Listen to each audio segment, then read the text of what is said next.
asalaamaaleykum wa rahmatullah mbokki jullit yi mbokki taalibe yi ñu ngi leen nuyu di leen ziar di leen jaajëfal baax a baax yéen ñi nga xamante ni si yéen a suivre seen biir di VVTV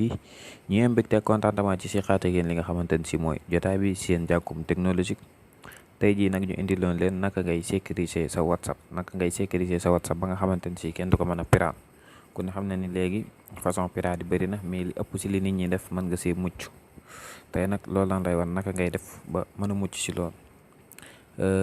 képp ku yor WhatsApp dañuy dugg WhatsApp bu duggee WhatsApp clic 3 points yi ci roq bi clic 3 points yi buñ ko cliquer ñu dikk paramètre gis nga paramètre buñ bësee paramètre ba noppi ñu ñëw compte boo ñëwee compte nga daal di def vérification 1-2 étape nga bës ko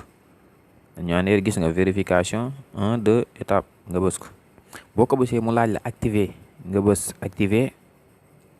bu activer mu laaj la sa code yow yaa xam code bi ngay def nga def 2 ku nekk yaa xam code bi ngay def ma defaat 2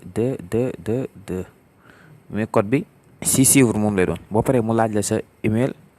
ma def sama email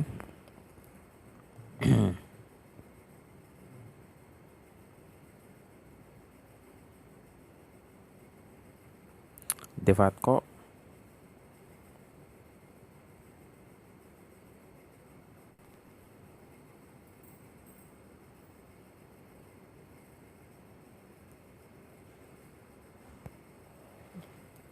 ok terminé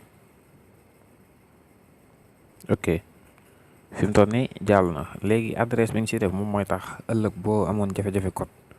moo mën la dimbali pour nga mën ko changer mën a modifier mais boo ko si defut dina jàll mais ëllëg boo amee jafe-jafe code rek mën na boo fàtte sa code ak yooyu mën na lay del ay jafe-jafe léegi boo ko si defee nag moom moo lay dimbali mais code bi